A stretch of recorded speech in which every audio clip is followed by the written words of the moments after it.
I said it was at least 8.5 feet tall. It wasn't more than 8 when it... We probably locked eyes for maybe 3 seconds, and that was enough for me to just be completely scared out of my mind. Have you put bait out too? We have similar reports in Russia. I must have watched it for about, a minute and a half. A large something. I couldn't explain what it was. And that's when I saw the face peek out from behind the tree at me. But ancient Native Americans have been recounting sightings for centuries. Sightings of creatures all the creek. They ran into this people that they call the creek mill. Since the late 1950s, local and national newspapers have recounted eyewitness reports of 6 to 8 foot tall, hairy, man-like creatures roaming the mountains of Humboldt County in Northern California.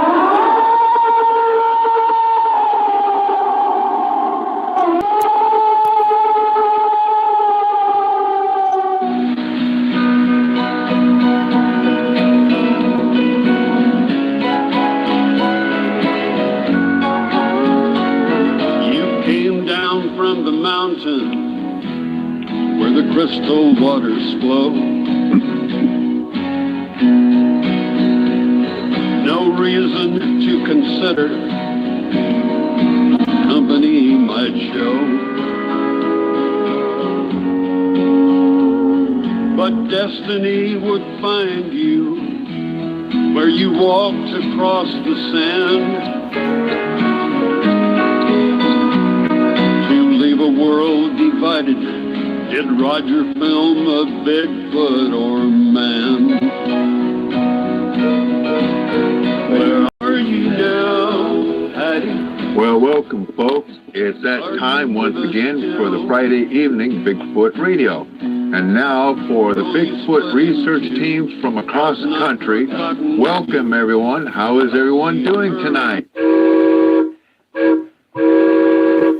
Welcome, ladies and gentlemen, to Bigfoot Radio. I'm your host, The Giant. And for anybody out there that has any, Bigfoot sightings or any type of paranormal sightings from UFOs or whichever the case may be, you can give us a call at 667-770-1476.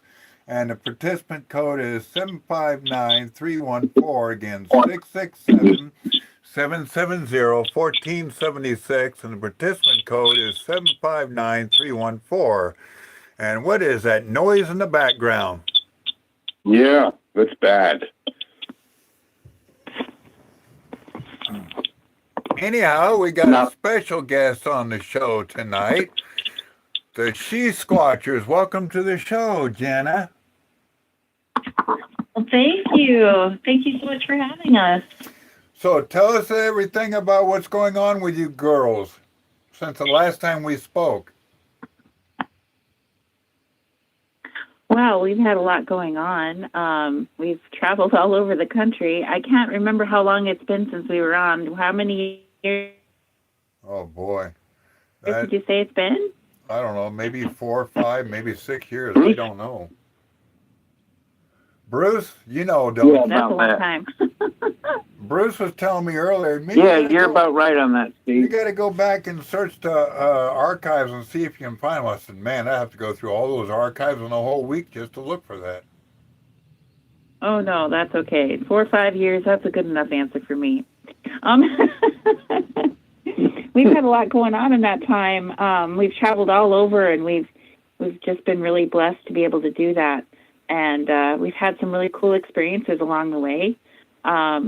Just recently, we finished an expedition. We've been filming with Jason Kenzie, the filmmaker who does the Searching for Sasquatch documentary series that you can find on the streaming platform.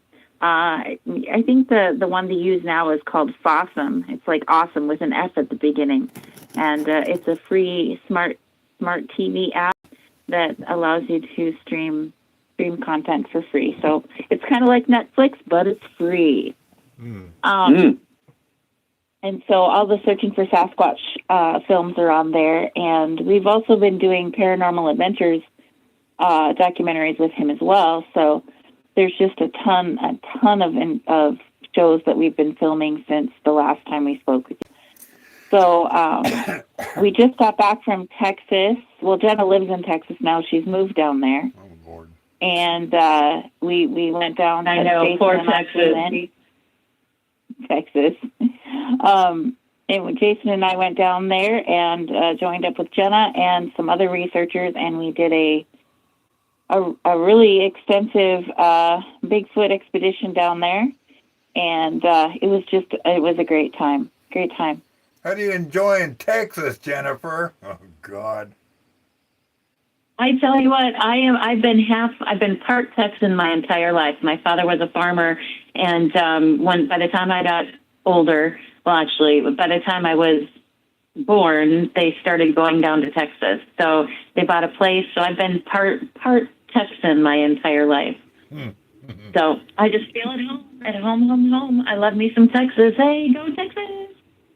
Well, you don't have to worry about any steers down there. She was a winter Texan. Now she's a full-time Texan. I told her she didn't have to worry about any steers down there. Steers? Okay. You know, cattle with the horns. Yes. Sorry, I can't hear very well.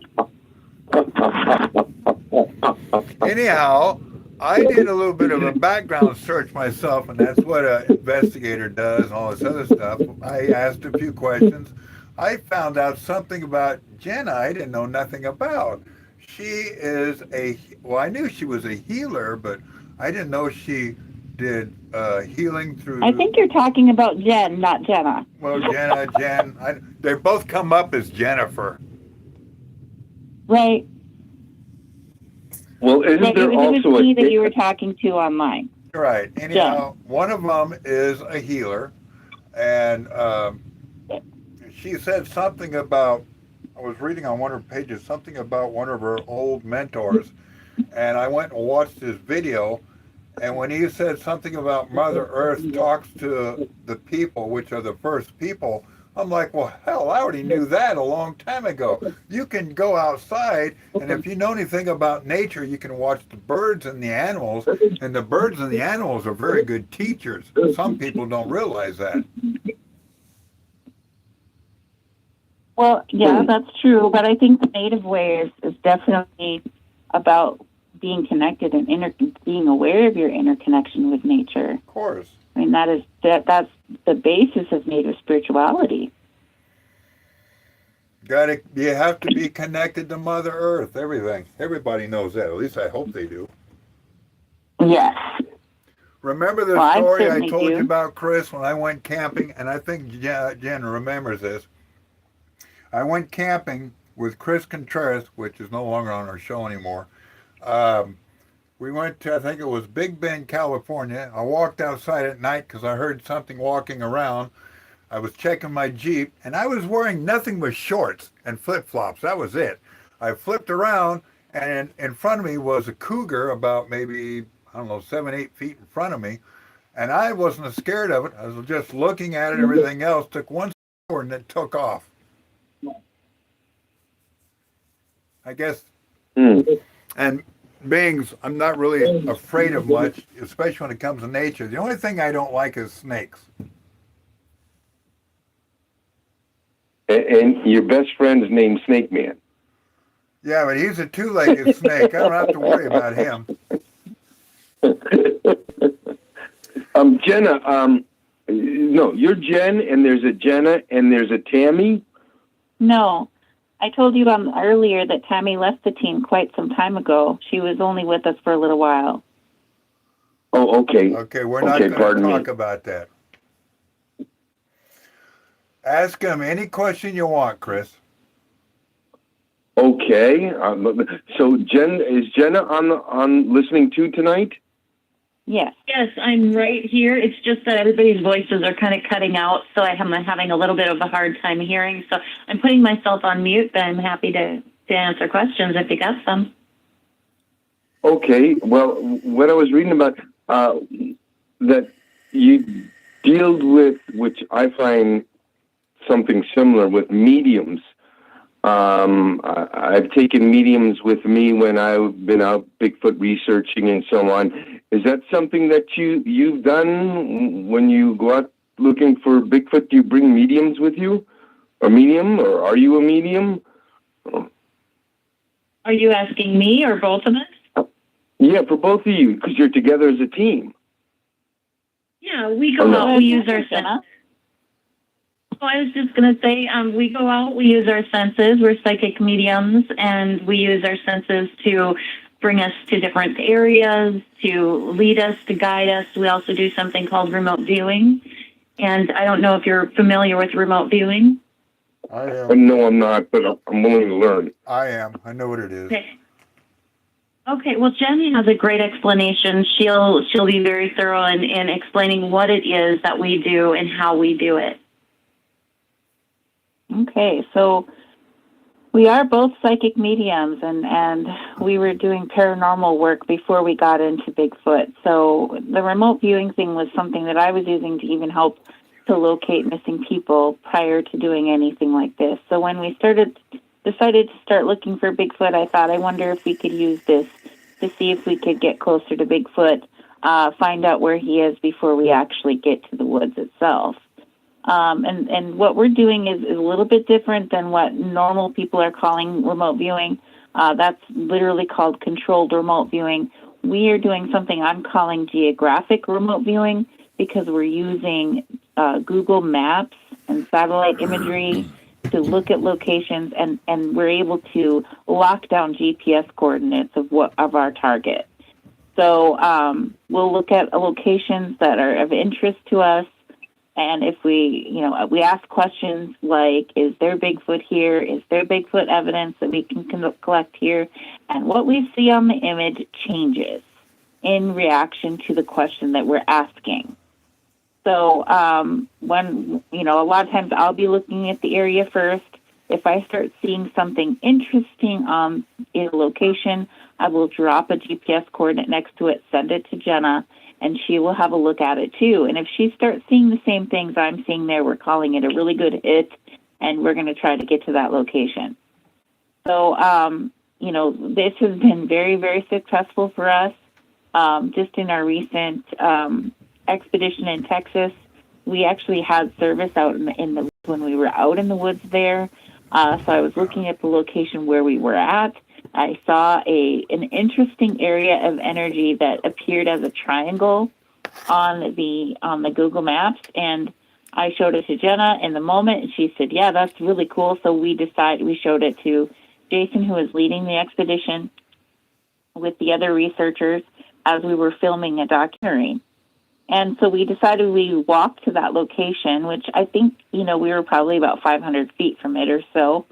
And we walked, as we got closer to it, both Jenna and I started to feel energetically differences in our body. Our goosebumps, we got goosebumps, waves of energy going through our body.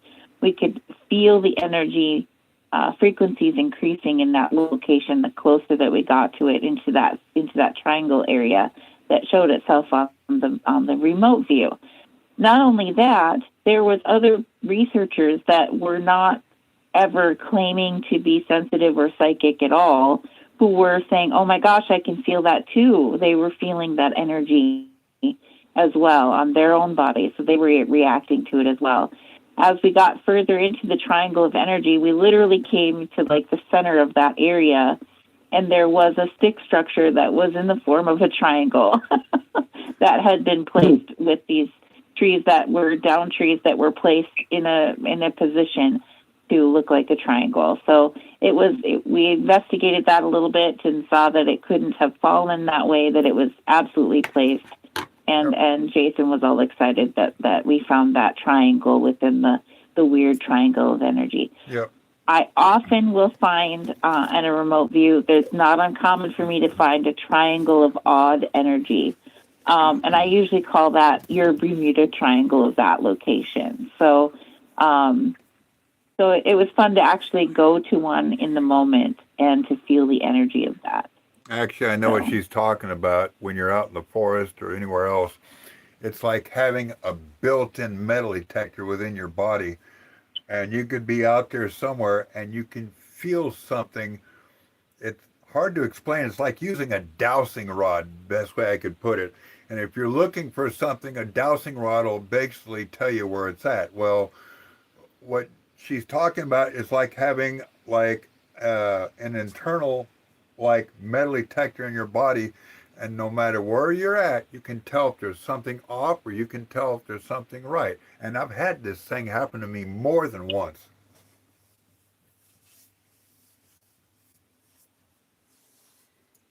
Okay. That's like the weird gift. That's like the weird gift I told you I had, Chris, when I told you everything about yourself and you couldn't believe it.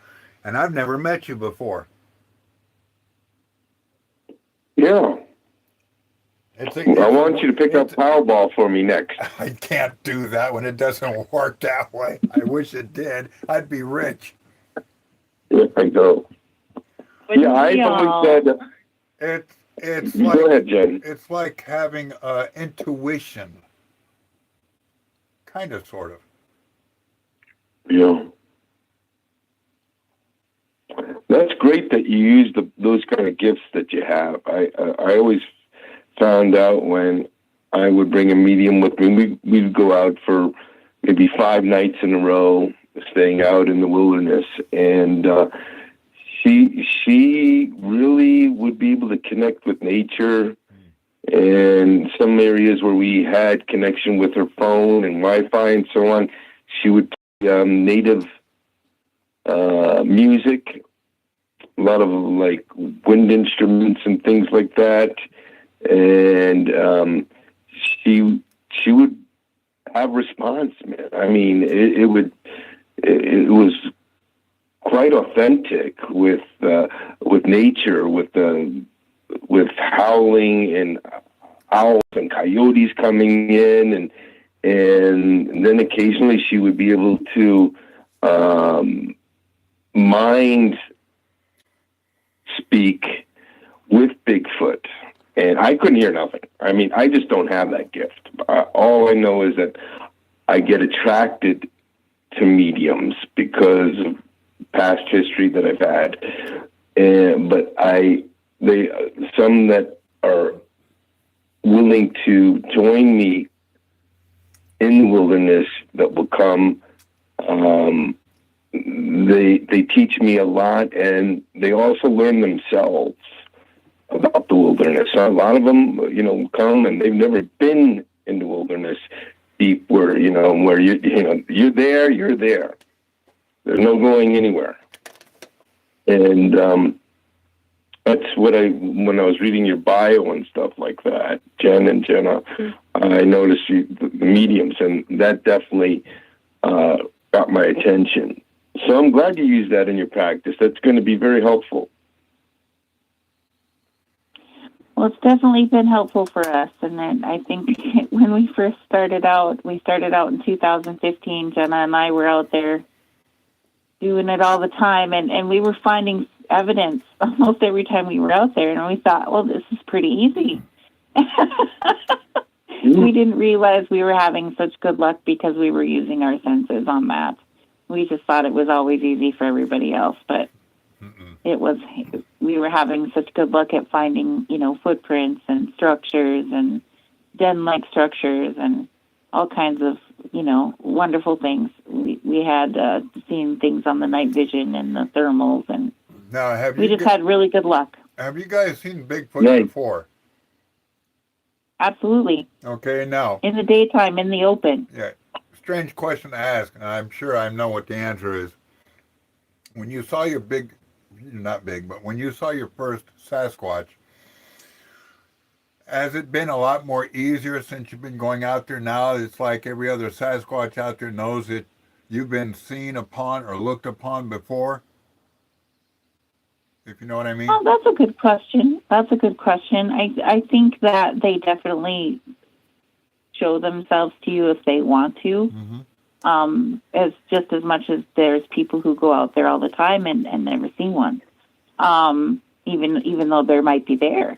We were in a group of 4 when Jenna and I had our very first daytime in the open sighting.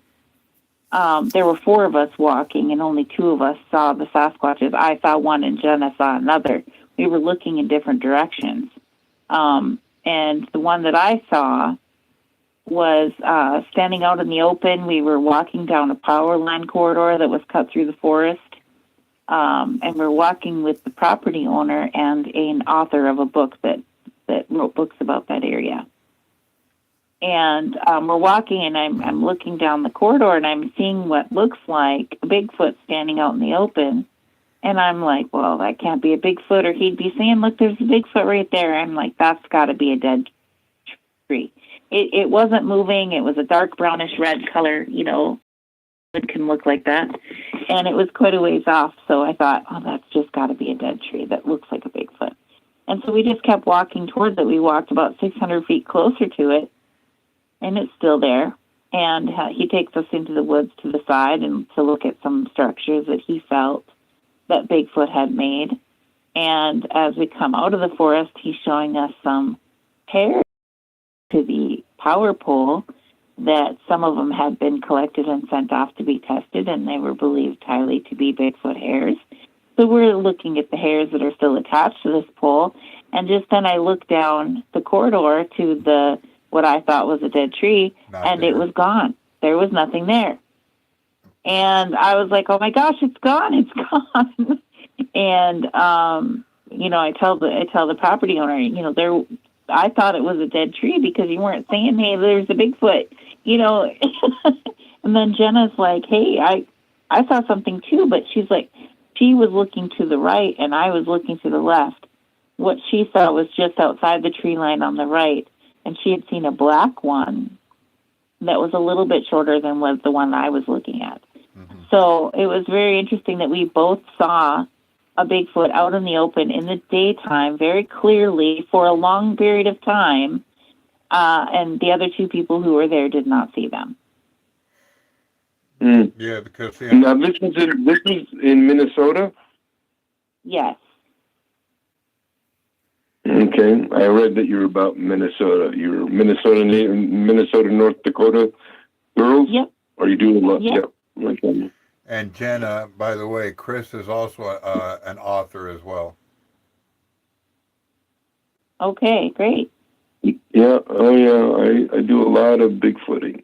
I read that your first encounter or sighting of Bigfoot was at night through a thermal. Yes, we had been in Tennessee on a mountaintop, and earlier we had been speaking at this Tennessee Bigfoot conference, and nice. They had sold tickets for people to go out Bigfooting with a bunch of the researchers. So I ended up having bronchitis at that point, so I decided not to go, and Jenna went with Matthew Delph, who was leading that, and we did while they were gone, I said, well, hey, send me the coordinates of where you guys are going and I'll look at it.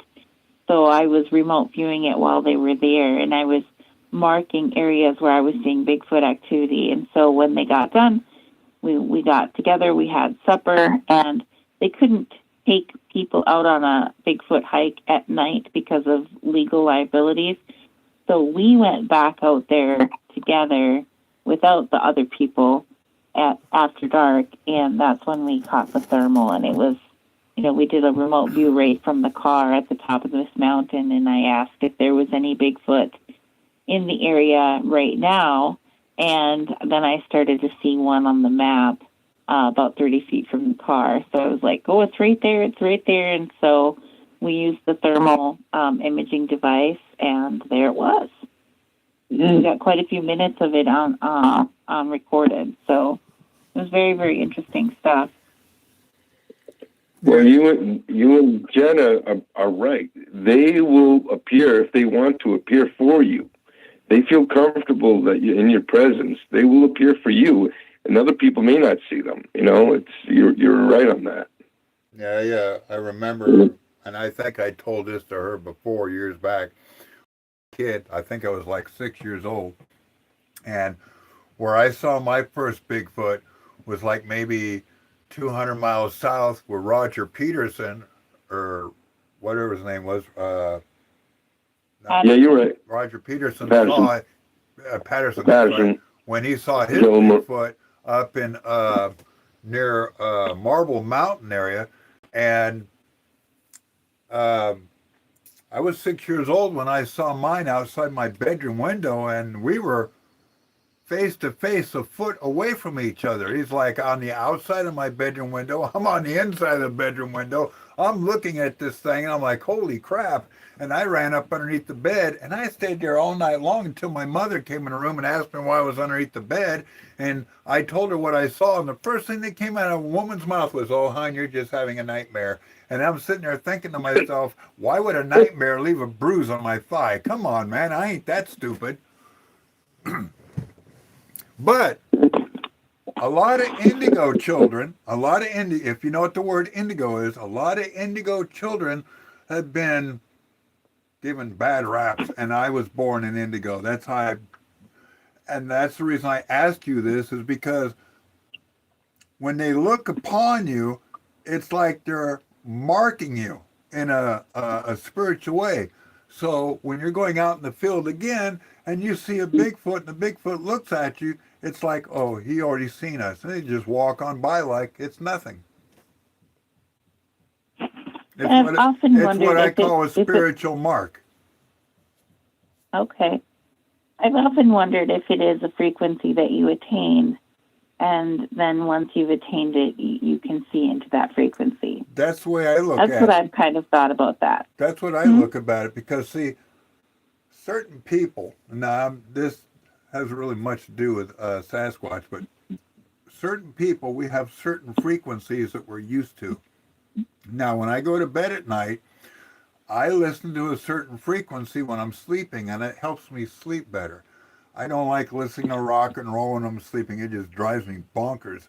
But when I'm listening to either a Native American flute or a certain frequencies, I can lay in bed and I can fall asleep, and I wake up in the morning refreshed. That's the only ones I listen to. But I think the Bigfoot's the same way. They listen to type of noise, which is Mother Nature or the wind or the birds chirping or like Hello, Moto. Hello. Incoming voice call from wireless caller. Yeah, goodbye, wireless caller. Jeez. And anyhow, you know what I mean, I think. Mm-hmm. Now, I've had this gift for a long time. I just never knew how to, control it. I can look at a person's face. I can tell them what they've been through, and I've never even met him. I told Chris about his past, and he's like, wow. And I don't know much about how to control it at all.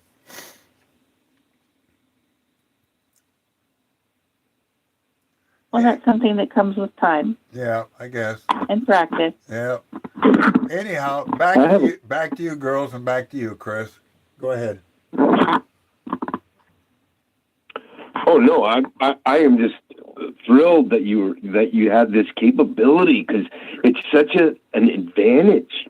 You girls have such an advantage of a lot of people, researchers. They're going to want you to assist them in exploring. When you go out in the woods, Jen and Jenna, I mean, do you just go there for like a few hours and you come back to like a stationary campsite, and then you go, or do you go like out there, you tent it up, you stay in that area and then work it, and then go maybe to another area, or how does it go when you do these documentaries? Well, it really depends on the situation that we're in at the time. This last one, we had a location that we selected for camping. We set up our tents and whatnot in our campsite. And then we had areas around that location that we were investigating. There was some places that we were going to drive to and check out as well. So it really depends on the location and what we want to see in the area or how far away. But, we really feel like Bigfoot are curious creatures. They if you're interesting enough, they're going to come and check you out. Right. you can't sneak up on them. They know you're there. Yeah. You know, there's all these people that think they can sneak up on you cannot sneak up on Bigfoot. Nope. They know you're there. Listen, there's so many BSers out there. I just can't stand it. Going on YouTube or Instagram, searching about people's encounters, and they're just liars. I mean, there's no way you can sneak up on Bigfoot like that, and then you're filming it, and there it is sitting on the ground 10 feet in front of you, and it's like, I don't know, picking stuff, leaves or something, and they're filming it. I mean, it just doesn't happen that way, and they get all these views, millions of views, and I don't know if it's AI now, Jen and Jenna, making this, where people, they're trying to fool people, but it's terrible, in my opinion. But I know that there is a lot of AI going on right now, and it's hard to know what's real and what's not. So, we generally, even before the AI thing was out there, we kind of stayed away from giving opinions on other people's documentation that they give. We kind of stayed clear of that because people are smart enough to look at things and decide for themselves whether it's real or not. But and we don't need to get involved because there's so much bad talking other Bigfooters in the whole community. We just do not participate in that. We just don't want to be a part of it. We do our own thing. We have our own experiences. We share what we've experienced, and people can take it and appreciate it or not. It's up to them. And I believe what these girls are doing is absolutely incredible. I've always have. Thank you. What we're doing it to satisfy our own curiosity and our own sense of adventure. And we just happen to be sharing it along the way. Yep. So, I mean, we encourage people to go out there and do this for themselves. I mean, if you want to know if Bigfoot's real, the only way you're truly going to know that is when you have your own experience. So get out there. You don't have to be a big woodsman. You don't have to be in really great shape. We're not always in the best of shape.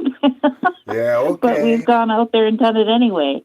And, you can sit by a campfire and sing songs, and Bigfoot will sometimes come right up and look at you because he hears you're having a good time. He loves laughter. Jenna's always singing.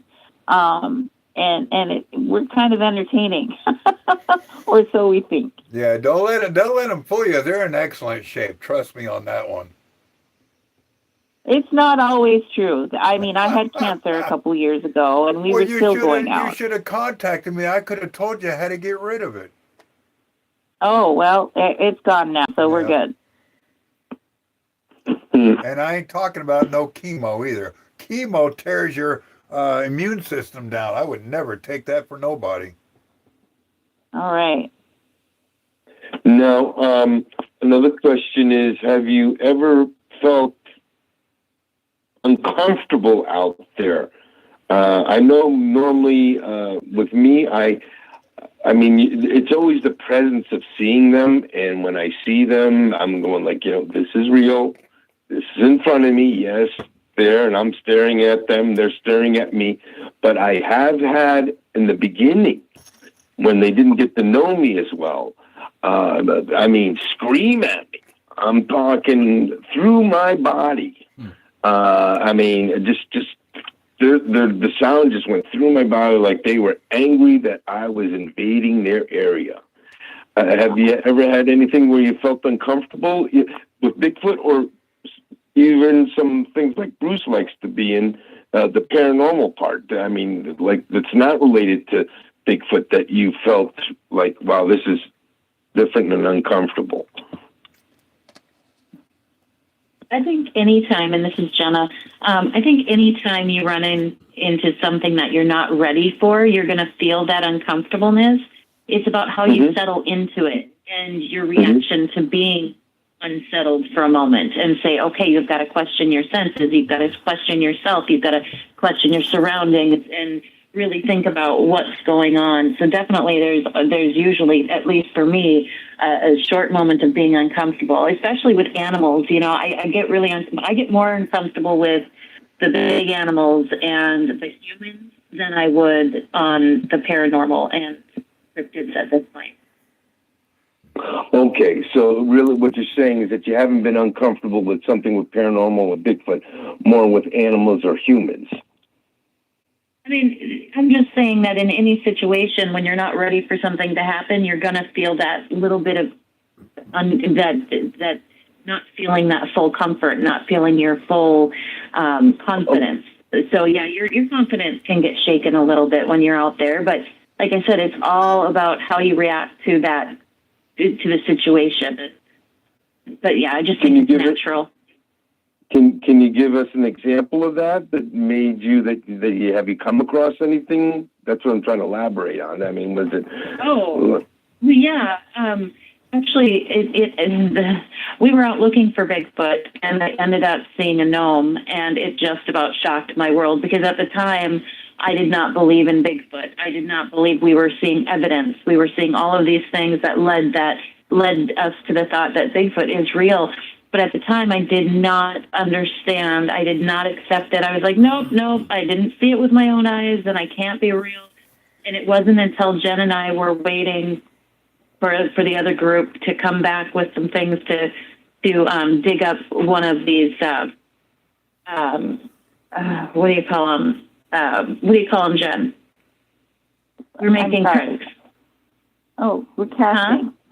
Casting material. Casting, yes. So anyway, Jen and I were sitting there, and we had binoculars, and they were black, so they weren't thermal. But I was sitting there looking through one of the binoculars, and as I was looking through this brush, and it was only like 3.5 foot brush, but I was looking through, and all of a sudden I thought I saw something that looked like a gnome, and I literally said out loud, because I thought it was pareidolia. There's no way I thought this thing was real. I looked at it, and I was like, oh, literally like this. Oh, it looks like a little gnome. And all of a sudden, it was turned to the side when I said that, and all of a sudden it looked at me. And in that moment, my world changed in every aspect in my life. We were looking for Bigfoot. We were not looking for gnomes. We were not looking for fairy tale creatures. We were looking for Bigfoot, and I just saw a gnome, something that was not supposed to be real. So when it comes to that confidence and that uncomfortable feeling, yeah, I dropped the monocular went down, my heart fell down, but it was at that moment where you have to take it and look at the situation and go, oh my gosh, I just saw this. And then you kind of have to take it from there. So that's an example That's a great example. That's what I like to hear. I love to hear it because there are things out there besides Bigfoot. Right. Right. And that was actually the point where I realized that maybe Bigfoot can exist. If I just saw a gnome and it looked at me, there's other things out there because it really makes me think about all these fairy tale creatures. And I've heard it in the past, you hear fairy tale creatures, you hear fairy tales and you think, oh yeah, right, haha. That's exactly what I thought, haha, until I saw it. And then it was like, okay, there's something to this. Hey guys, how's everyone doing? Good. Hi. Hey, they know me. Who's on? Let me Did I listen? Did I miss anything? A little bit. Oh, where is everyone? Where's Steve? I'm right here. Where's Bruce? What happened to Bruce? Yeah, Jennifer, this is one of my other friends. We have fun with each other on Facebook and we joke around, or not Facebook, but what is it? TikTok. We sit back and crack jokes with each other. Yep. Hey, y'all. But sorry, guys, I took so long. I had to get my dog's ashes and put it in an urn, and it was a pain in the ass to do. They gave me like a plastic bag, and I had to push it in, but the urn had like a small top, so I had to freaking use my finger and knead it in. Anyhow, getting back to what Jennifer was talking about. Yeah. I think that one of the things that he was asking about was if we've ever felt uncomfortable in the woods, and I can definitely relate to that. There was a time that we found a den-like stick structure in the forest, and as we were investigating it, I wanted to get far enough away to get a photograph or get some video of the entire structure in one shot rather than because we were so close to it. So I had Jenna stay with it as I was trying to walk further away from it, and something started throwing rocks down at me, and I was like, okay, so I know just to stop, and because that usually means they don't want you to walk that way. So then I decided to walk a different way, and I'm like, okay, this way is okay. So I walked further to the left, and then I started walking forward to get away from it so I could take a video. So I got far enough away to do that so I could get a picture of Jenna with the whole structure. And then I all of a sudden felt this overwhelming, we've overstayed our welcome, we got to get out of here. And rather than walking directly back to her, I knew we were paralleled the same distance away from the trail that we came in on. So I said, let's just go to the trail, go directly to the trail, and we got to go. And I just all of a sudden felt like we've overstayed our welcome, and they are between us. Yeah. So I just was like, let's just go back, and we got out of there. Another time, and this was just this last summer, we were camping in Minnesota on the property where we had first seen our Bigfoots, and I've seen Bigfoot quite a few times on that property now. And one of the times that I saw Bigfoot just 30 feet into the trees, looking at me, I felt him looking at me. I felt somebody staring at me, and I just turned my head and locked eyes with it, and it looked about as surprised as I did that we locked eyes. And it jumped back, and the trees started whipping, and the other people there got to see the trees whipping, but I was the only thing that saw what caused that to happen. And wow. That's where we put our tent, right there in line with that, where we had that sighting.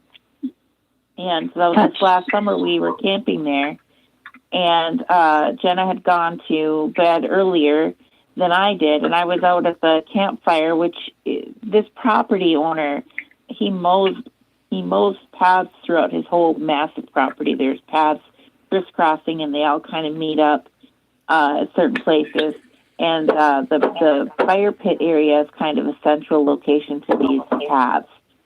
And so I was sitting at the fire pit with the property owner and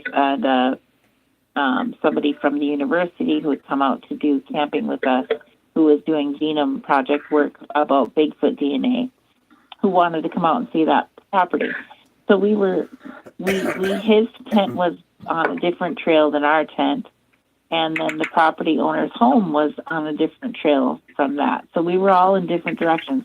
So when we decided, okay, it's time to go to bed, I took off walking down one trail, and they all went on their other trails. And I had walked this trail in the dark by myself quite a few times before and didn't feel freaked out. But that night was something different. I was walking, and all of a sudden I felt like something's watching me, and I didn't necessarily feel safe, which I hadn't felt that way necessarily before. And so I kind of quickly walked the trail to get to the tent where Jenna was. And I got in the tent, and I was like, okay, I'm back. This is okay now. And I laid down and went to sleep. And then maybe an hour later, I woke up, and I just wasn't feeling well. I really felt like nauseous, like I was going to throw up. And so I sat up for a while, and I drank some ginger ale, and then I was starting to feel better, and I laid back down, and I was just laying there trying to sleep. Jenna was snoring away. That's very scary. And all of a sudden, there was this loud altercation that was happening outside of our tent. And I forgot to mention that we did have a cooler outside. And in the cooler was drinks, soft drinks, and ice. And we had a partial bag of Doritos that we had opened at the fire pit that we didn't finish. So I drug the soft cooler away from the tent about 15 feet into the middle of the trail that was near our tent. And then I just placed the Dorito bag on top of that and thought, if something gets the Doritos, they can have it. No big deal. Just didn't want it right next to our tent. So the munchies. Right. And so we had also given some of the fruit because we'd been camping elsewhere before we got there. We had food that we weren't going to be using anymore because it was going bad. And so we gave it to the property owner to give out to the animals. And he had placed the strawberries and bananas about 450 feet away from us on the next trail that connected to where we were at. And so all of a sudden I'm in the tent and I hear this altercation right outside the tent, and I can we're laying on cots, and I can literally feel the ground thudding with their bodies hitting the ground. And then there's this screaming that's going on, and I've never heard anything scream like this before. And I'm like, Jenna, and she's like, yeah. And now whatever is screaming, something is beating up something else, and now they're going down the trail that's going down to the power line corridor, and this thing keeps screaming all the way down there, and it's quite a ways down there, and you can just hear it. It's just, and every once in a while it gives like a yip, like it got hurt, like it got, so it was still getting its butt kicked, and then it was gone, and I was all of a sudden, now that was so much excitement. Now I'm feeling like I'm really got to be sick, so I got to go outside of the tent. And I'm like, Jenna, I got to go outside. I'm going to be sick. And I said, you have to come out with me. Can I ask you something? Huh? Can I ask you something? Okay. What sound was it? Was it high pitch? Was it like? It was like a bear. It was a bear screaming, because the next day when we didn't have internet out there. So the next day when we got to a place where we had internet, I looked up, because my mind's eye, I asked what it was, and I saw a bear getting its butt kicked by a Bigfoot. That's what I thought it was. And so when we got internet, I looked up, what does a bear in distress sound like, and that was exactly what it was. But I've never ever heard a bear in distress before. So it was a bear. Well, let's take a commercial break, and we'll be right back. All right.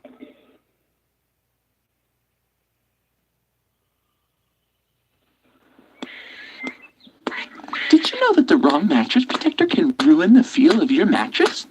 Hi, I'm a mom. One of the hardest jobs out there. This is Junior. Junior's a sweetheart, but he can wreak havoc on our mattresses. Which is why I got the purple mattress protector. Nobody likes sleeping on a plastic bag. Other protectors turn your bed crinkly or stiff, and they make your mattress noisy, hot, and uncomfortable. Like a Nickelback concert, or the first year of my marriage. A mattress protector that ruins the feel of your mattress makes about as much sense as my husband's conspiracy theories. The purple protector is stretchy, so it lets your bed do what it was designed to do. The purple protector enhances your purple bed, or any bed.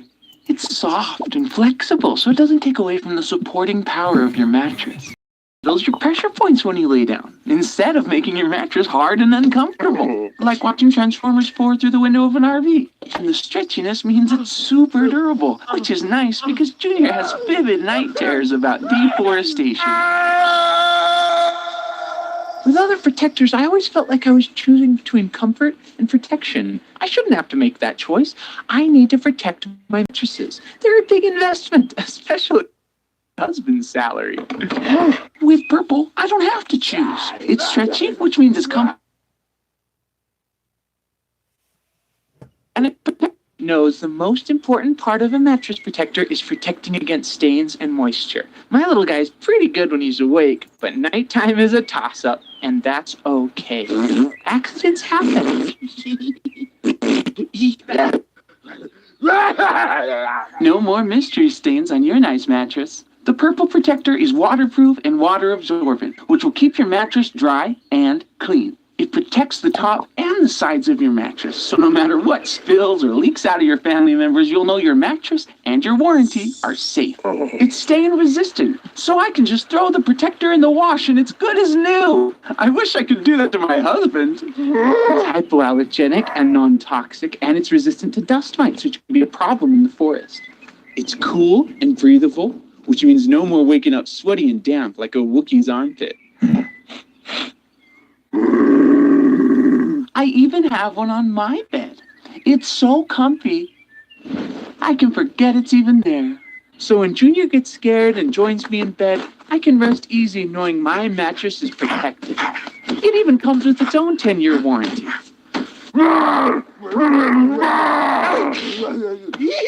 What a sweetie. Being a mom can be so fulfilling, and the purple protector gives me one less thing to worry about. If you or your little monster sleep, click now to protect your mattress. Order your stretchy, soft, waterproof, stain-resistant purple protector today. You'd better believe it's real. And we're back. Great commercial. Yay. So back to the story. Yes, So when we went outside of the tent, I fully expected the Dorito bag to be scattered or whatever. I expected to find a big mess, and it had been completely untouched. It was exactly where I left it. And not only that, through the whole night, it was completely left alone, and the fruit that was left about 450 feet away from us on another trail was also left completely untouched. So had it actually been two bears, one of them for surely would have come back for the food. So we really feel like, I'm part Native American, and my tribe, we ask Bigfoot to help us, to protect us, and of course we had done that. So I feel very strongly that was Bigfoot protecting us from the bear coming into our camp. Yep. That's so cool, actually. Well, a lot of people think that these Bigfoot creatures are scary and all this other stuff.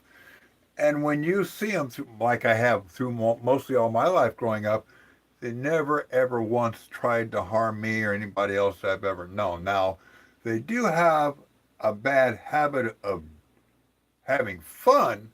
I mean, they can be like they'll toss a little pebble or something like that at you, not in a way, but just to mess with your head. But they do it in their mind. It's like having a little bit of fun with you.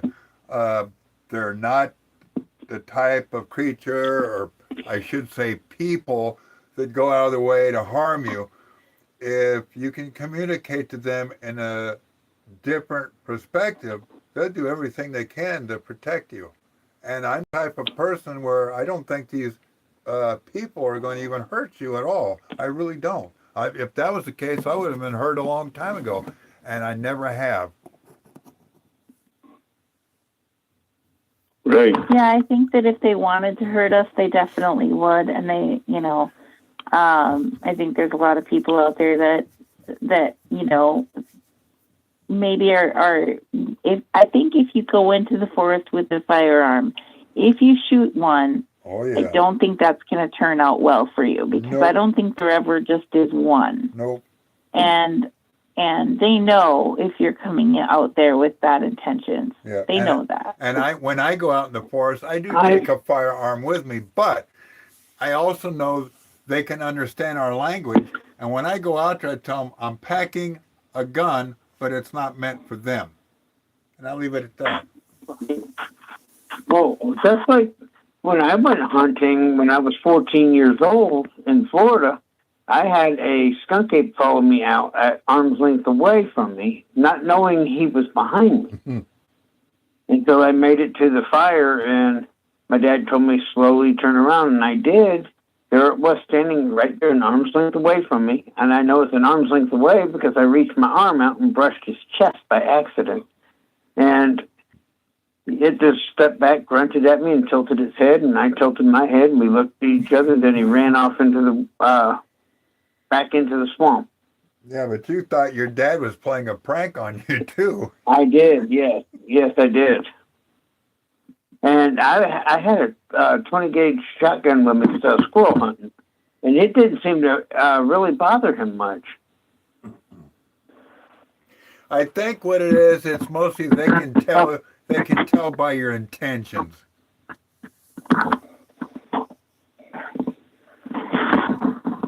Hey, I got a question.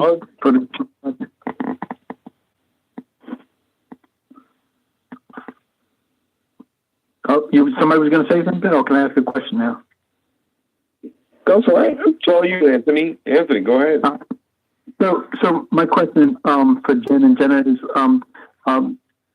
do in your experience, because I haven't experienced this, but I know others that feel strongly about this. But do you think that there is a some kind of connection with the creatures and UFOs or UAPs in the air? Because I know some feel like yes, like their opinion is 100% there's a connection, but I haven't seen that connection. But I in the beginning, I just kind of felt like now there's no connection. But but after years of doing basic research and being in the woods and the way they just disappear right in front of your eyes. I don't know if it's connected to anything in the air or not, but I know others are strongly feel that way. So my question is, do you feel like there is? We've heard very many different witnesses who have claimed to see Bigfoot turn into a ball of light and then disappear. And we've seen the balls of light. We've seen that. We just haven't seen them Bigfoot turning into that and disappearing. But we've seen the balls of light. We know that those are real, and we've heard multiple witnesses make these claims. And so when you're hearing multiple witnesses who don't know each other talking about seeing the same type of thing, you have to kind of think that that's probably what's really happening. I can tell you that years ago when we first started out, and I started talking about the remote viewing that we were doing, I was contacted by a gentleman out of North Carolina, and I can't even remember what the guy's name was, but he asked if I would remote view for him a location where he looked for Bigfoot. And, I won't do that for everybody. Number one, I don't have time to do that for everybody. Number two, I don't know what they're going to use that information for. I just want to make sure that it's used in a good way. But this guy gave me good vibes. I mean, and I had just been wishing to look at an area remotely that I had never been to before, that I didn't have any connection to with my ancestors, so to speak. So he gave me the coordinates to his research area. I felt like it was okay to do the remote view for him. And so I did, and I was giving him GPS coordinates of where they cross the road frequently, where this one particular one approaches the water to drink and doesn't try to hide himself. I said, if you watch this area, you'll probably see him approaching the water. He's not trying to hide. There's others in the back that try to hide and stay out of sight, but this one just doesn't seem to care. And then I said, there's this field over here, and I didn't know if I should tell him this or not, but I just remember a long time ago I was told that information that I receive isn't for me to keep, it's to share, because it's not my message to keep. So I said to the gentleman, I decided to tell him that I said, this field right here, and I sent him the GPS coordinates of the field that was in his research area. I said, I'm seeing them standing in the field calling out to the UFOs for help. They're asking them to help them move. They feel stuck, they need to move, and they want them to help them to move to a new spot. And I said, so if you watch this field, if you watch the skies over this field, I think you're going to start to see some UFO activity. And he's like, funny you should say that. We have been seeing UFO activity over that field, and the whole area is starting to be developed. So literally that whole area is now surrounded by, it's still a forest, but that whole area is getting surrounded by city. So they don't have a way out if they wanted to leave that area. They really don't have a way out. So that was quite interesting to me, and that was the first time that I had seen them trying to call out to a UFO for assistance. I thought that was quite interesting. Now, my concept of orbs, believe it or not, a lot of people don't realize this, but to me, an orb is electromagnetic energy. It's a living energy, and in my perspective, an orb, not all of them, but sometimes orbs can be what they call a living entity that, say, as we as human beings, when we get ready to pass on, we leave our bodies, our electromagnetic energy turns into like this ball of light and leaves the body. That's what I consider an orb, is a spiritual being. I think that you're right about that, but there are actually balls of light that are self-illuminating. They're not just something that you catch on a camera. You can see them with your naked eye. They're self-illuminating. Oh, yeah. And they are actually nature spirits. They were never human. Nope. And we have connections with those with my tribe, and you know, many of them are called water spirits, or Megwishik is what we call them in our language. And I've encountered quite a few of those. They are sentient beings. They just have, like, their body is made out of an energy that isn't a physical hardness like our bodies are. But they're still beings. They still have thoughts and feelings and lives just like we do. They just don't have the same kind of body as we do. Nope. Huh. There you go, Chris. I was right. Somewhat. That's pretty cool, though. And so I have seen UFOs mostly all my life growing up, but I've never seen them around Bigfoots, especially up in Shasta County or Butte County where I'm at. They never asked nobody for help that I know of. Matter of fact, they're content where they're living at up north. Now, I'm down here right next to Yuma, Arizona on the California side. They do come down here, but they only come down here in the winter. They don't come down here in the summer, and I wouldn't suggest a Bigfoot to come down here in the summer anyhow if they want to deal with this heat. They're pretty much like mountains and trees and water. They always have to be near water.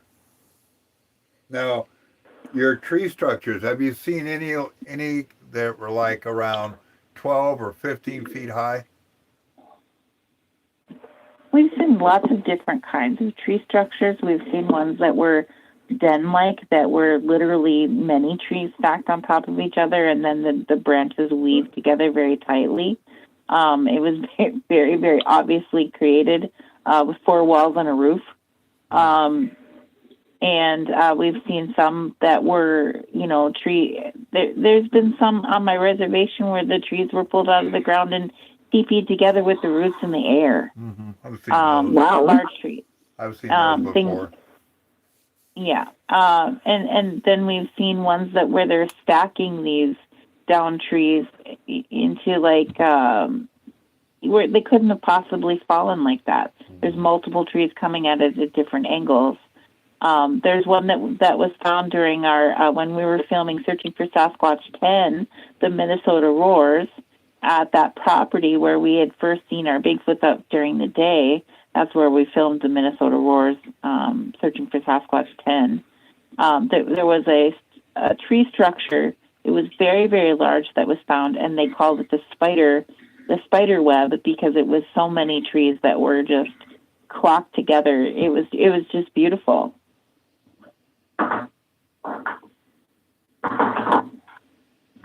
Of course, you do find also these little teepee structures. And what I found, I always thought it was silly when people would see these little, 2 foot tall little teepee structure. Looks like a little mini teepee. And I just thought that was kind of silly that people thought that Bigfoot was making those until I found them right outside of the big den-like stick structure that we found. They did have those little ones out there. So whatever, I was like, well, I guess I can't assume that they're not making them anymore because here it is, right here, right outside of the thing that we really feel strongly and the elders from the tribe feel strongly have made this structure, because they're making those all over my reservation. What was the platform that you mentioned that we can see searching for, Jan? Excuse me, what? What was it that you said that was like Netflix? Oh, it's a smart TV app called Fasten. It's like the word awesome with an F at the beginning. Fasten. And it's free to download the app on your phone and on your smart TV. And then it's free to use, and they have all kinds of programming on there. So Searching for Sasquatch, documentary series is on there, and Paranormal Adventures were in those as well. Yeah, I have it. It's on my TV. Mm-hmm. You girls are pretty badass. Well, thank you. You're very welcome. Thank you. And brave. And fucking brave. Damn. I would have been like, nope. Here, growl. I'm out. I would have been like, Don't know what it is? Nope. I'll be long gone. I'll be like, yeah, I'm hiding.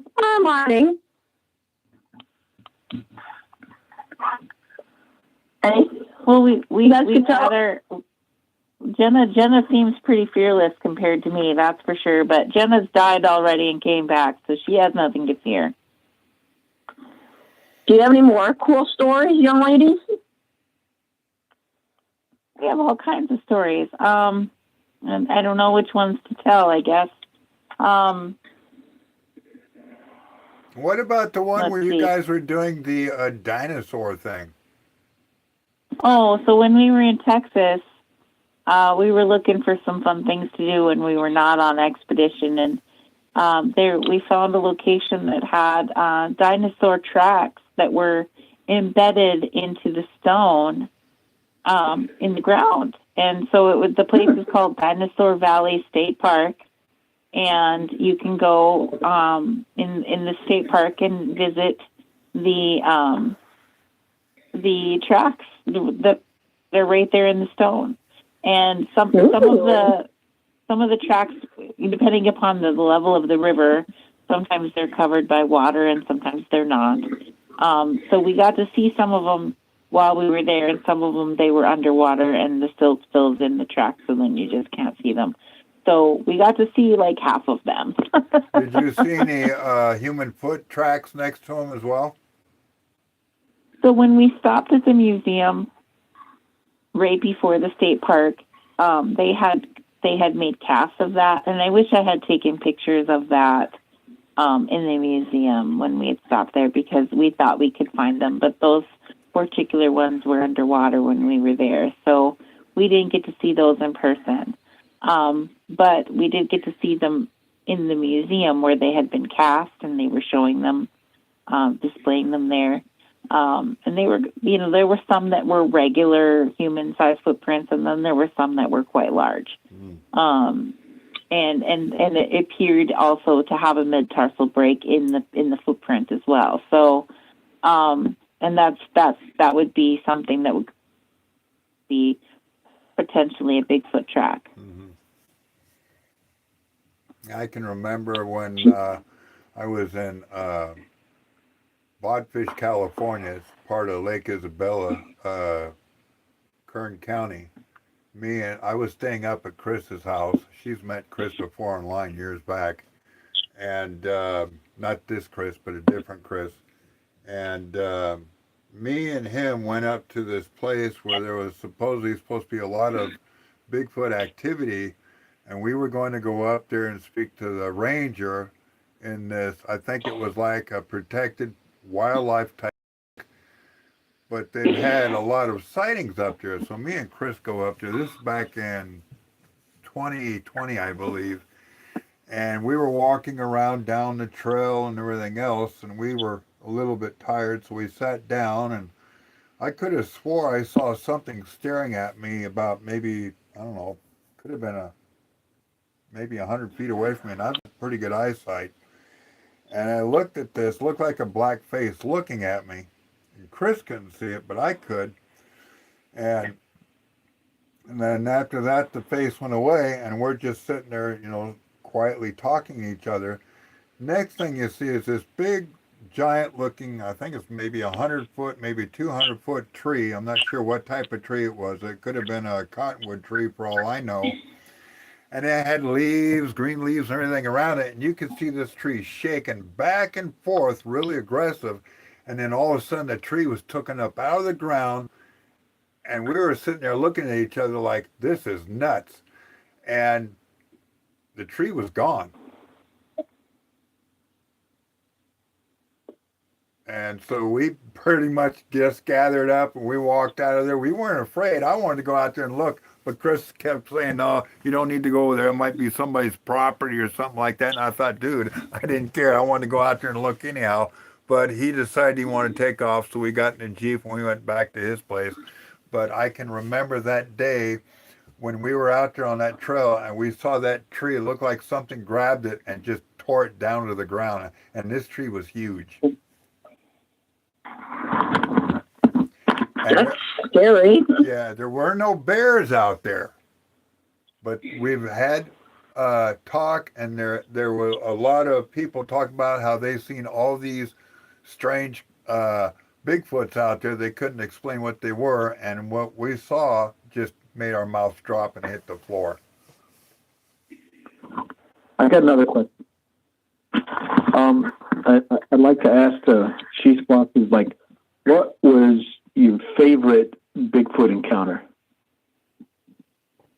That's a good one. I think my favorite was definitely when I was standing, I was on this property by Black Duck, Minnesota. It was the private property where we had first seen the Bigfoot on the power line corridor. And here I'm standing deeper on the property where these two trails meet. And I was talking to Mike Kloss, who was the author that wrote books about that property and the Bigfoot activity on it. And if you want to read that book, it's called Sasquatch Central by Mike Kloss. And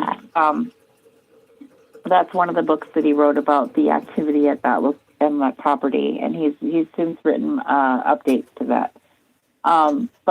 So I was standing there talking to him, and I felt very strongly that somebody was staring at me. And so I just kind of followed that and turned my head, and I locked eyes with this Bigfoot in the forest that was staring at me. And then we both kind of just went, and he jumped back. The tree started whipping, and I was only 30 feet away from it. And just to have that locking eyes with it for me, and that was a black Bigfoot, different color than the one I had seen before. And that was, for me, very, very cool. That one was probably my favorite one. Have you do you have a favorite? Have you ever noticed how when you see a Bigfoot, they're always traveling down near the power lines? Why is that? That's something I can never figure out. I think that they use, just like any other animal, they use the path of least resistance, right? You don't really want to fight your way through the forest. I don't think they do either. So they're going to take the path of least resistance, which is, of course, those are nicely open spaces that you don't have to fight through. But I think they also use them for hunting, because the deer will go out into those spaces, and they can stay in the tree line and watch for the deer to come out too. So I think that's part of that. We also found that they do like gravel pits that are not like in very city areas. If they're out in the country, you can find some footprints a lot of the time in gravel pits. Yeah. I know when you're up near the Hoopa Reservation in Northern California, I've got friends that live up there on the reservation, a few of them, and they're always telling me stories about their tribe up there, how years ago, before the white man showed up, how they used to live alongside the Sasquatch. And then they would always say when the white man would show up, it's like the Sasquatch and Native Americans pretty much just split off and went their own way. You ever heard that one before? That's a very similar story that the Yakima natives tell in the state of Washington. Yeah. We were at a Bigfoot conference in Washington State, and a native man approached me and asked if I would remote view for him, and I felt good energy from him, so I said yes. And so I said, I need GPS coordinates, or I need to be able to look at it on my phone or on yours. And so he handed me his phone open to an area on the maps, and I started looking at it and was remote viewing for him. And I had seen like a Bigfoot leaning up against a tree, and I said, I'm seeing Bigfoot leaning up against this tree right here. And he's like, okay. He takes his phone back and he opens it to a new location. And he hands it to me, and I start looking in. I'm zooming in and out, and I drop a pin down on the location, and I said, I'm seeing right here, I'm seeing a native man, a native woman, and a Bigfoot together. But this is really old. I said, they're not wearing modern clothing. They're wearing hides with bones and teeth on them. And she's wearing an odd hat. I've never seen this kind of hat before. And I kept saying to my guides, I don't understand this hat. I don't understand this hat. And then the hat changed into like what I would call a fancy lady's hat in the 1850s, and something that was totally not native, but more of a Caucasian lady would wear. And then it changed right back to this other hat. So I'm like, okay, so we're talking 1850s. So that's where I got my time frame. I said, we're talking 1850s. And I said, they were together in this location because it's the man, the woman, and then the Bigfoot, and they're so close together that they're literally touching, and they're all smiling at each other. So they were together here. They were probably trading goods here, but they were friendly. There was no fear. If there was fear or any cautiousness at all, the woman would not be next to the Bigfoot. The man would be, but here there's like no fear. And so the guy just thought that was interesting. His wife approached and said she was going somewhere, and he goes, this is so cool. She narrowed it down to even the tree that I saw the Bigfoot leaning on. And then after it was all done, he looked, and then 3 weeks later, he messaged me on Facebook and told me, he says, that place where you had dropped the pin and said that you had seen them together in the 1850s. I said, yeah. He said, I just want you to know that that's just woods right now, but you successfully identified a settlement of where my tribe used to live, and that is where it was. And at that location, we lived with Bigfoot in our tribe, in our settlement. Bigfoot was living with us. Yeah. And he spoke the same language as we spoke, and they lived together for a long time there. But he said when the whites came, and they started to do more trading and interactions with the whites, the Bigfoot told them, we don't want to do this. We don't want anything to do with that. We want you to stop. And if you don't stop, we're going to leave you and go further out. And we'll be, we're going to cut ties with you. And that's basically what happened. Yep. Now, the Blackfeet of Northern California, the Blackfeet, like up in Trinity County, where I saw my second Bigfoot at when I was camping on the Trinity River, they call them Boss Man of the Mountain. Now, I know this because I was camping on the Trinity River. I think it's called the West Fork of the Trinity River. I was camped out there at night, and I had an old flintlock 58 caliber musket rifle, and I only had it out there for protection in case any wild animals or whatever. And this is like, I don't know, between maybe 1 or 2 o'clock in the morning. It's night, cold. I'm sleeping in one of these old military army cot like tents. It's got a pole that sits in the middle of it. You raise it up like a umbrella, and it's nice, cozy, warm in there, everything. Sleeping in there, and all of a sudden I hear this big old roar outside, and I thought it was some idiot across the river making a fool of himself. So I stuck my head out the window and I said, roar to you too, go back to sleep. And I went back to sleep anyhow. Next thing I heard was, where are you? In a really deep, deep voice I never heard before. And I'm like, what the hell? So I got up out of the tent. I seen these cars on the other side of the river near these trees where you couldn't see the car at all going down the road. And as the car headlight beams were hitting these, whatever that was out there, you could see the shadow of these huge looking beings out there hitting the mountain. And I'm like, holy crap. And next thing you heard was nothing but this roaring noise all the way down the road. And I'm like, holy crap. I dropped my gun. I went to my friend's house and I slept there all night long. Damn. That was just hair raising to me. But it's like the more time I got to see these Sasquatch people, the more I got used to it. My last Sasquatch encounter was in 2016 up in a place called Big Bend, California. And I wasn't afraid of it. We looked at each other, I don't know, for about maybe 30 minutes, and I just took off and went home. That's when I told Chris I was going to take a picture of this person, creature, whatever you want to call it, and my camera on my camera glasses wouldn't work. I'm like, what the hell? I just charged these things up. And I told him, I'm going to come back for you, and I'm going to get a picture of you one way or the other. It looked at me, tilted its head like I was nuts. So I went back to the cabin to put my camera glasses on charge, and I didn't have to charge them up because when I got back to the cabin, they were working. Now that was, I don't know, that was peculiar. What would you say was, what was the one expedition you've been on that you would say would be your most scariest or most unsettling? Unsettling. I don't think that I felt unsettled. That's the thing. Like, I feel like they're our older brother. That's a very tribal way of my tribe views them as our older brother and their protector. So I don't feel unsettled with them.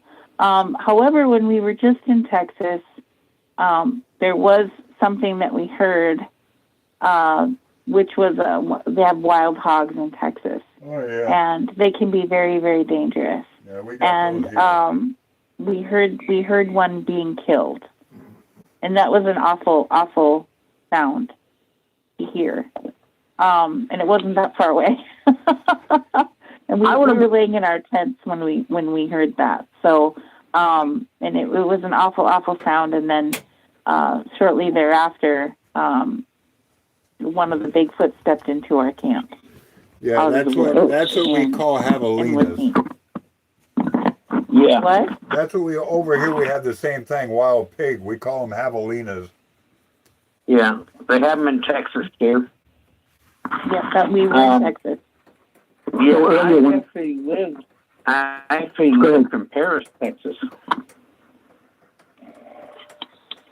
Okay. I'm not really familiar with all the places in Texas. Do you know where Paris, Texas is, Jenna? I do. Okay. So I think Dan answered my question earlier about their favorite Bigfoot experience, and I don't. I'd like to ask Jenna the same question. What was her favorite Bigfoot experience? My favorite Bigfoot experience was actually something that happened psychically. We were at an event in Michigan, I think it was, and we had gone out. I had met this man. His name was Tom Cantrell. God bless him. He's since passed. But I had met Tom Cantrell, and he channeled Bigfoot through him, and that's the way he would get his information for some of his books. And I had met him because he happened to have a table adjacent from ours. And I went over and met him. Super nice guy. Didn't believe anything. I mean, wasn't even sure if Bigfoot was real at that point. And I met Tom, and he explained how Bigfoot came through him. And I thought he was a real nice guy. I went back to our table and said, Jen, he's a really nice guy, but I just don't know if I believe that Bigfoot is coming through him. So anyway, after the event, we had gone out to eat. And Tom was sitting directly, like, kitty corner from me, so I was looking directly right at him, and he was speaking. And as he was speaking, all of a sudden, a Bigfoot face started coming through him, like I saw it come out through his face, like a Bigfoot face started coming through his face and out as if it were appearing to me to say, hey, I'm here. And I was so scared, I looked away. And I was at a table we were at a table with bunches of people. And, one of his good friends was actually watching me as my reaction to him, which I was, I didn't know that at the time. But so I sat there and I was watching him and I saw it and I turned away and I was like, I was so scared. And then I looked back thinking I couldn't have seen what I've seen. And it was still. And I looked back, I looked away again, and I was like, Jenna, you look at it right now. You look at it, because that was going to be the third time looking at it. And as I looked at it for that third time, it started dissipating. It started going back in. But that in itself was such an amazing experience. I just remember some of the things that I can recall about that was the forehead hair. It was straight across, and I had never seen anything like that. So it really stuck out to me. And the fact that the hair went back, or, kind of like the old style where you comb back the hair and it just kind of all goes back. Yep. That's what it looked like. It was straight across and it all went back and it was really, really thick. And that the eyebrows were more protruded, but I don't remember a lot under that, but it was the experience of itself that it was the best look that I got and the best evidence for myself. Because, we tried to figure out why it showed itself to me. And we figured it out that, I didn't believe. And so he was coming out saying, he's not a liar. Basically, he was giving you what they call a projection. Right. I understand that 100%. Yeah, so that definitely has to be one of my favorites. I mean, it isn't like a one-on-one, visual, but it is to me. But no one else could have seen what I've seen. They just saw my reaction to Tom and what I was seeing. Yes, I've saw those before. I mean, when I was up in Shasta County. Okay. But it's amazing when they come through. Yeah, I know exactly what you're talking about because I've had it happen to me more than once. No, I could see it. I could see it, but nobody else could. It's weird. Right, and I've had multiple people come up to me at different events in different states, in different places. They've literally come up to me, directly to me, and walked up to me and said, I've got a Bigfoot coming through me. And I was just like, oh, yes, you look very sturdy, because I didn't know how to react, because at that time I had not seen it yet. I had not seen anything come through like that. Where now I'm at the point where I'm okay with, if someone does have this, they come through, they come to me, I can actually really take a look instead of not understanding what I'm looking for. So that's also a really, really neat thing. It's just interesting how they come up to me and tell me specifically, I have a Bigfoot inside me. It's weird to hear, but now I'm willing to look. Yeah. Does that make sense? It does. It does. Yeah, I understand. It does, because what it tells me is you're spiritually connected. I believe so. I think we both are. Jen and I are very both connected spiritually, emotionally, physically. But I can also tell that when you guys have these connections, you do every once in a while get headaches, don't you? Sometimes, yeah. Yeah, I wonder how I would know that. I don't know. So when we go out in the woods and, we just want to have an experience, what would your advice be for us? Be interesting. They are curious. And if you're interesting, chances are they'll come and take a look at you. Basically, we are there. Yep. I would like to say I really do think that being authentically out where you're looking, authentically being there, not worrying about the cameras or, trying to impress anybody or anything, or, it's just being you is the best energy that you can have. And it's the most interesting energy. I think they're going to really, really take take two. Yeah, but just be yourself. Mhm. Right. What would you say would be your best advice for any of the young ladies that are listening to our show, if they want to get into doing Bigfoot research? Get out there and do it. Get some ladies together and get out there and do it. We absolutely feel it. You know, be safe about it. Don't go alone, and go in a group, and right. You definitely know where you're going. You know, we tell people where we're going to be. And always think positive. Don't think negative. Always think positive, because if you think negative, it ain't going to go right. Right. And you know, one thing we do need to mention too is that it's not only about where the places that you're going. It's also, is it hunting season? Are there certain animals you have to watch out for? Oh, yeah. You know, are there is the land safe, the terrain, are you going to be dressed correctly? Are you going to have enough, if you're going to be camping, you got to look at all of these different things and the seasons and the temperatures. And so you can't just go out there blindly. You really do have to have some kind of a plan and process. But I totally agree with Jen. If people want to get out there, men, women, children, whoever, you just have to go do it, because you're not gonna experience the truth sitting behind a computer. I'm sorry, you're not going to. You can see other people's truths, but if you want to find your own truth, you got to go find it. You got to go out into the wilderness. You got to go out and enjoy life, because you can't enjoy life behind a computer. Anybody can do that. You have to go hiking out in the hills. You got to do anything. And this is how I go out looking for Sasquatch. I take my metal detectors with me, and I make it look as if I'm not looking for Bigfoot. I'm out there either gold panning or metal detecting or whatever, not worrying about if I'm going to see a Bigfoot or not. Because I figure it this way, if they show themselves, cool, I'm fine with it. And I'll say hi to them, I'll wave at them, and just keep doing what I'm doing. Yeah, and in the meantime, you're going to have a good time doing what you're enjoying. So It's a win-win situation. Exactly.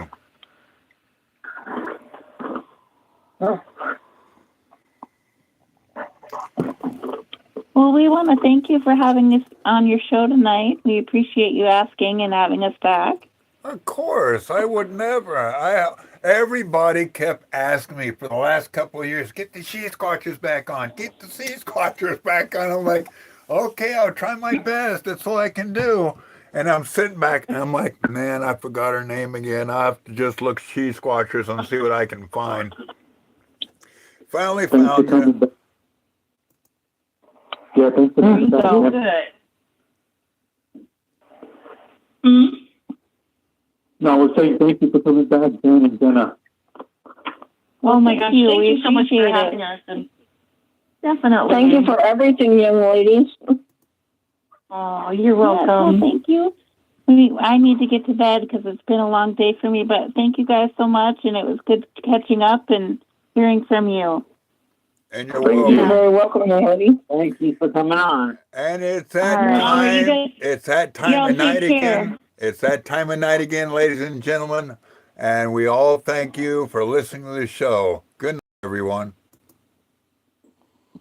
Well, ladies and gentlemen, this is the Gentle Giant, and this is the Bigfoot Radio for this week. And we would like you all to tune in next week for some more Bigfoot Radio. And all of us on the Bigfoot Radio Network, we would also like to thank our guests for joining in on the discussion tonight on this talk show. And we would also like to thank you, our listeners, for sharing our adventures with us. Join us again next Friday evening for another exciting hour of Bigfoot Radio with the Bigfoot research teams from across the country. And we would also especially like to thank our listeners. Until then, this is the Gentle Giant saying good night, be good, be safe, and we will see you here again next week. Until then, keep Bigfoot live and keep Bigfooting. See you all again next week. Bye-bye, and have a nice night. Just like a man. Thank you, Ellen. I still hear you guys. But there's one thing I know. Dun, dun, dun, dun, dun, dun. All he wants is just left alone. This session is no longer being recorded. Alrighty then. Alrighty then. Glad to see you.